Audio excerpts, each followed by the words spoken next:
फिजिक्सवाला क्लासमध्ये घुसखोरी, मारहाण व धमकी, 6 जणांवर गुन्हा.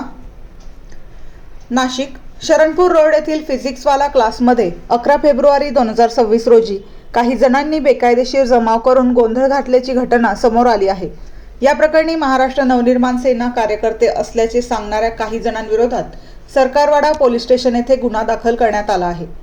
तक्रारीनुसार क्लासमधील विद्यार्थी श्रेयस शिंदे व इतर मराठी विद्यार्थ्यांना हिंदी बोलण्यास भाग पाडले जाते. या कारणावरून संबंधितांनी क्लासमध्ये अनधिकृत प्रवेश केला. यावेळी क्लासचा कर्मचारी अभिनव कुमार याला चापटी मारून मारहाण करण्यात आली. तसेच त्याला बाजूला जाण्यास अटकाव करण्यात आल्याचा आरोप आहे. हिंदी बोलणाऱ्या शिक्षकांना 7 दिवसात राजीनामा देऊन मूळ गावी पाठवले नाही तर क्लासची मोडतोड करू अशी धमकी देत शिवीगाळ व दंगा केल्याचे फिर्यादीत नमूद आहे. मॅनेजर यशकुमार त्रिवेदी यांच्या तक्रारीवरून गुन्हा रजिस्ट्रेशन क्रमांक 44/2026 अन्वये विविध कलमांखाली गुन्हा दाखल करण्यात आला आहे. पोलिसांनी सीसीटीव्ही फुटेजच्या आधारे 6 आरोपींची ओळख पटवून त्यांना नोटीस बजावली असून प्रतिबंधात्मक कारवाई करण्यात आली आहे.